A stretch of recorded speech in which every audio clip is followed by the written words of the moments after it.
Movie का नाम है मैड्स, यानी कि मैड के आगे एक एस जो कि कैपिटल में है, जिसका मतलब आपको आगे समझ में आएगा, या फिर मैं आपको अभी ही समझा देता हूँ। एस यहाँ पर एक स्पेशल चीज को डिनोट करता है जिसके चलते इंसान जो होते हैं वो बहुत ही भयानक चीज में तब्दील हो जाते हैं। तो मूवी शुरू होती है एक लड़के को दिखाते हुए जिसका नाम है रोमान। रोमान अभी खाली 18 साल का है और वो अपने डीलर की प्लेस पर आया हुआ था ताकि वो उनसे ड्रग्स ले सके। वो ड्रग्स को टेस्ट करता है। दरअसल वो इन ड्रग्स को पार्टी के लिए लेने आया था क्योंकि आज रोमान का बर्थडे था। खैर इसके बाद वो वहाँ से अपने डैड की विंटेज कार में निकल जाता है। अब कार चलाते हुए वो सिगरेट पी रहा था और वो सिगरेट अचानक से ही कार में ही फेंक देता है। तब उसको पता चलता है कि उसने कितनी बड़ी गलती कर दी, जिसका एक सॉलिड रीजन था। खैर वो कार को रोककर सिगरेट को बाहर फेंक देता है, लेकिन इसी बीच एक लेडी उसकी कार से टकरा जाती है जिसके सर पर पट्टियां बंधी हुई थी और वो सीधा आकर डरते हुए उसकी कार में बैठ जाती है। अब देखने से वो लड़की काफी ज्यादा अजीब लग रही थी, डरी हुई थी और उसके कपड़े भी काफी गंदे थे। वो काफी डर रही थी। रोमान उससे ये पूछता है कि उसके साथ क्या हुआ। तब वो कुछ बोल नहीं पाती, वो बस रोती रहती है। तब अचानक से ही वो इमरजेंसी नंबर पर कॉल करता है और उस लड़की के बारे में बताने लगता है। लेकिन जब वो पुलिस का नाम सुनता है तब वो खुद उस लड़की को ड्रॉप करने का फैसला करता है, लेकिन उसे पता ही नहीं था कि उसे कहां पर ड्रॉप करना है। वो लड़की काफी पैनिक कर रही थी, कुछ बात नहीं कर रही थी। अब रोमान उससे काफी बात करने की कोशिश करता है लेकिन इसका कोई फायदा नहीं होता। वो लड़की एक रिकॉर्डर निकालती है जिसके अंदर वो उसे एक रेडियो स्टेशन की आवाज सुनाने लगती है जिसके अंदर ये कहा जा रहा था कि सब्जेक्ट C39 फीमेल जिसकी एज 20 से 25 के बीच में है और हाइट करीबन 1.77 मीटर्स की है, वो भाग गई है। यहाँ पर रोमान को कुछ भी समझ में नहीं आता कि वो हो क्या रहा था। खैर तभी वो लड़की बिल्कुल पागलों की तरह एक्ट करने लगती है और वो खुद को स्टैब करने लगती है, जिसको रोमान काफी रोकता है। अब थोड़ी देर के बाद में वो उसके ऊपर गिर जाती है जिससे कि उसका खून रोमान के ऊपर लग गया था और वो लड़की भी वहीं पर अपना दम तोड़ देती है। अब रोमान को तो कुछ भी समझ में नहीं आता कि उसके बर्थडे के दिन ये क्या हो गया और वो करे तो करे क्या। वो उसे उठाने की कोशिश करता है लेकिन इसका कोई फायदा नहीं होता, जिसके बाद वो खुद को दूसरों से बचाते हुए गाड़ी को अपने गैराज में लेकर आता है। खैर वो उस लड़की को दोबारा चेक करता है और काफी पैनिक करने लगता है क्योंकि उसकी गाड़ी के अंदर एक लाश थी और ये कोई आम बात नहीं थी।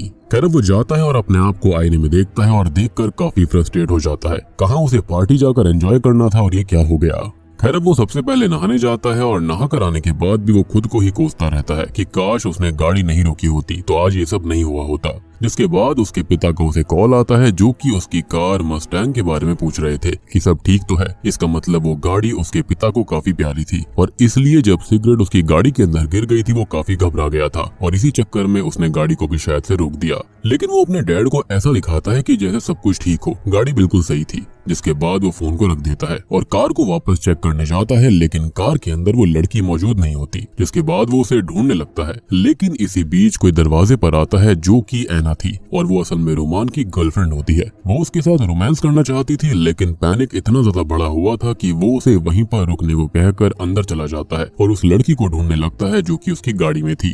ऑब्वियस सी बात है, उसका बर्थडे था। ऐना थोड़ा सा क्वालिटी टाइम स्पेंड करना चाहती थी लेकिन वो काफी ज्यादा पैनिक हो रखा था। अब इसके बाद ऐना बाहर आकर सिगरेट पीने लगती है कि तभी रोमान उसे अपने पास बुलाता है। वो उसे पार्टी के लिए लेने आई थी लेकिन उसकी अजीब हरकतें देखकर उसे उस पर शक होने लगता है। अब रोमान उसे वहाँ से भेजने लगता है कि तभी उसके दोस्त वहाँ आ जाते हैं उसे बुलाने के लिए, लेकिन रोमान ऐना को उनके साथ भेज देता है ये कहकर कि वो थोड़ी देर बाद आएगा। जिसके बाद वो अंदर जाकर सीसीटीवी कैमरा में उसे ढूंढने लगता है, यानी कि उसी लड़की को जो उसके कार के अंदर थी, लेकिन वो उसे कहीं पर भी नहीं मिलती। इसलिए वो हाउस अलार्म को ऑन करके अपने दोस्तों के साथ पार्टी में जाने लगता है। अब रास्ते में रोमान को काफी अजीब लगता है, वो ड्रग्स में हाई था। उसकी गर्लफ्रेंड को समझ नहीं आता कि उसके साथ चल क्या रहा था। खैर वो सभी पार्टी में आ जाते हैं जहाँ पर रोमान को ठीक नहीं लग रहा होता और उसके दिमाग में अभी भी वही लड़की घूम रही थी। अब सभी लोग रोमान को देखकर उससे ये पूछने लगते हैं कि आखिर उसे हुआ क्या है और वो अजीब बर्ताव कर क्यों रहा है, लेकिन वो बिना किसी की बात का जवाब दिए हुए वहाँ से एक रूम में चला जाता है। एनीवेज तभी हम ऐना को देख पाते हैं जो कि अपनी बेस्ट फ्रेंड जूजू यानी कि जूलिया के साथ थी, लेकिन वो बाथरूम के अंदर आए थे ताकि वो ड्रग्स को ले पाए। अब रोमान उन्हें चुप कर देख रहा होता है।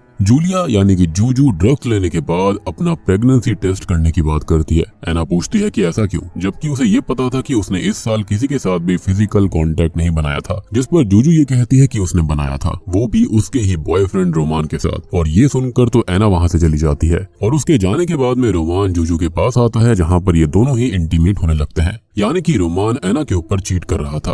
खैर इंटीमेट होते वक्त जूजू रोमान की ग्लोइंग आइज को देखती है, जिसको देखकर वो बहुत डर जाती है और वो उसे इस बारे में भी कहती है। तब रोमान अपनी आंखों को मिरर में देखने लगता है और वो बार बार अपनी गर्दन को अजीब तरह से मूव कर रहा था। खैर इसके बाद उसे उसके पिता का कॉल आता है और उसके पिता उसे ये कहते हैं कि उसके घर का अलार्म अभी ट्रिगर हुआ था और उसके डैड ये भी कहते हैं कि उसने किसी को उनके घर पर घूमते हुए देखा है और रोमान के पिता उसे जल्दी से घर जाने के लिए कहते हैं। रोमान अब वहां से निकलने लगता है कि तभी हम भी उसकी ग्लोइंग आइज को नोटिस कर पाते हैं, यानी कि उसके साथ भी कुछ न कुछ गड़बड़ जरूर थी। अब बाहर जाते समय उसे उसकी गर्लफ्रेंड एना किस करने लगती है, लेकिन वो उसे पीछा छुड़वाकर बाहर आने लगता है और तब उसका एक दोस्त उसे फोर्सफुली पार्टी में डांस करवाने लगता है। यानी कि जब हमने ये बात नोटिस करी थी कि घर पर एना उसके साथ इंटीमेट होना चाहती थी, तो खाली यहाँ पर टेंशन वाली बात नहीं थी कि उसके साथ इंटीमेट नहीं होना चाहता, बल्कि वो उस पर चीट कर रहा था। वो उसे शायद से अब और फिजिकली अट्रैक्टिव नहीं लगती होगी।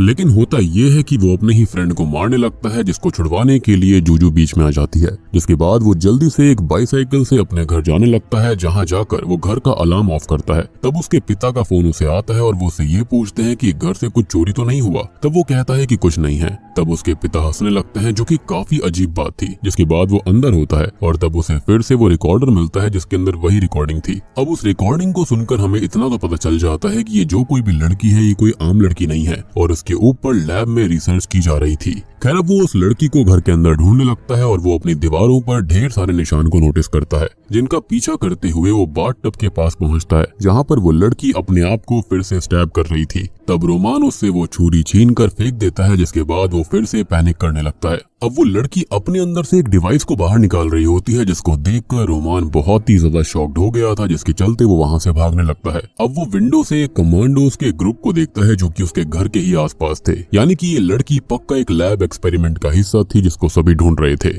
खैर अब ये सभी रोमान के घर के अंदर आ जाते हैं और वो उस लड़की को ले जाने लगते हैं, लेकिन उनको ये पता चल गया था कि घर के अंदर और भी कोई मौजूद है। रोमान ये बात जानकर वहां से भागने लगता है, लेकिन भागते भागते वो पागलों की तरह बर्ताव कर रहा था। वो बहुत ही बुरी तरह हंस रहा होता है और रोड पर आकर वो खुद को बाइट करने लगता है। साथ ही साथ वो रोड को भी चाट रहा था और पागलों जैसे चलने लगता है। तब वो लोग उसे भी अपने साथ ले जाते हैं, यानी कि ये कमांडोज। अब इधर उसकी गर्लफ्रेंड एना उसे कॉल करती है और वो उससे बात करने की कोशिश करती है, जहाँ पर उससे कोई और ही बात कर रहा था, लेकिन वो उसे रोमान समझ रही थी। खैर अब एना को तो यही लग रहा था कि फोन पर रोमान है, लेकिन असल में वहाँ पर कमांडोज थे।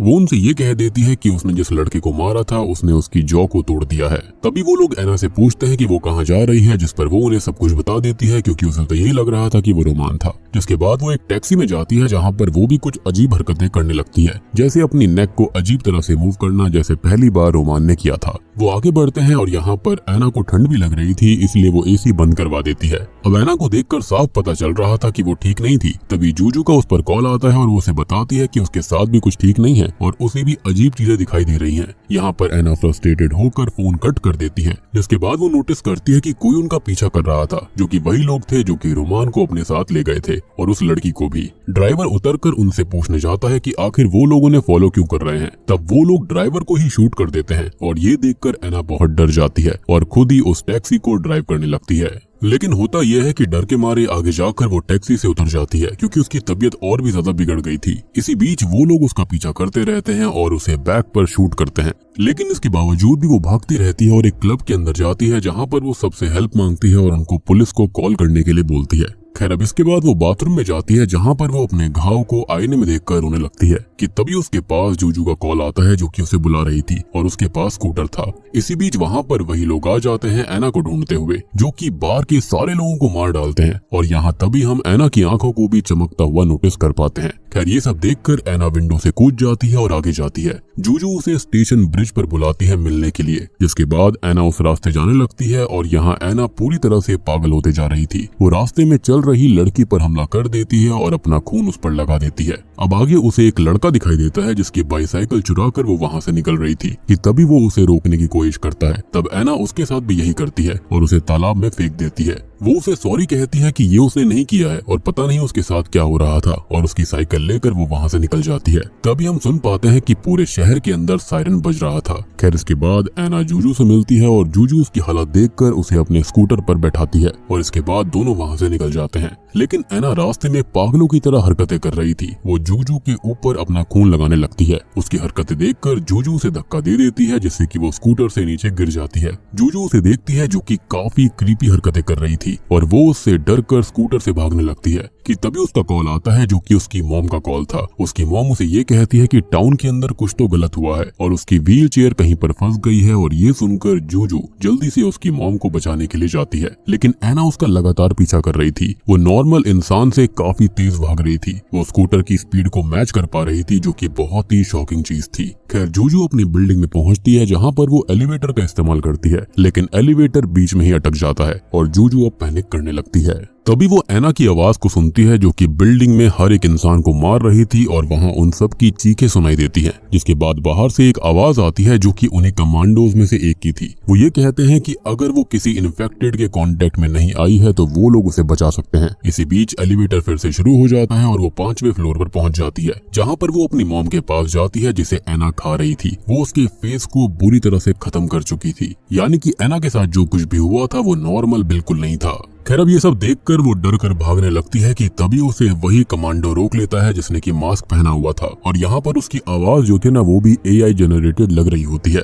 खैर तभी वो कमांडो उसकी आंखों को चेक करता है, ये देखने के लिए कि वो इन्फेक्टेड है या फिर नहीं, लेकिन गनीमत से वो इन्फेक्टेड नहीं थी। खैर तभी वो कमांडो जो होता है वो अपना मास्क हटाता है और उसके पीछे हम एक फीमेल को देख पाते हैं। खैर तभी वो जूजू को वहीं पर रहने के लिए कहती है और वो एना को मारने जाती है, लेकिन तभी एना उस पर हमला कर देती है, लेकिन वो कमांडो उसे मार डालती है।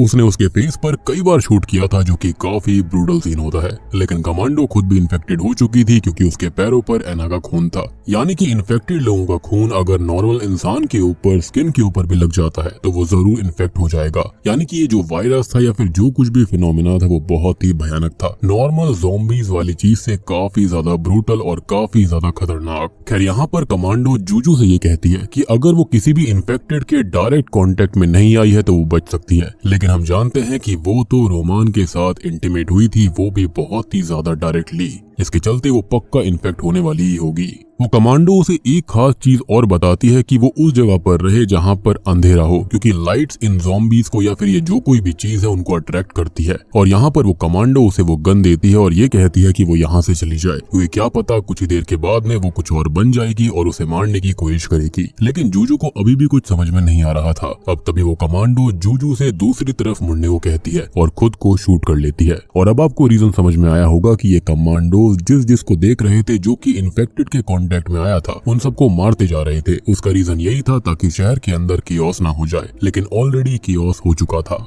खैर इसके बाद जूजू भी इन्फेक्टेड होने लगती है और उसके अंदर भी सिम्टम्स दिखाई देने लगते हैं और वो पागलों की तरह हंसने लगती है। तभी हम ये देख पाते हैं कि पूरे टाउन के अंदर कोहराम मचा हुआ था और जूजू वहीं बैठ जाती है और बहुत ही बुरी तरह से हंसने लगती है। यानी कि ये जो कोई भी लैब एक्सपेरिमेंट वाली चीज थी, यानी कि C39, वो वहाँ से लैब से भागकर उसने सबको यहाँ पर फैला दिया। यानी कि जो C39 थी वही शायद से पेशेंट 0 होगी जिसके ऊपर एक्सपेरिमेंट्स चल रहे थे।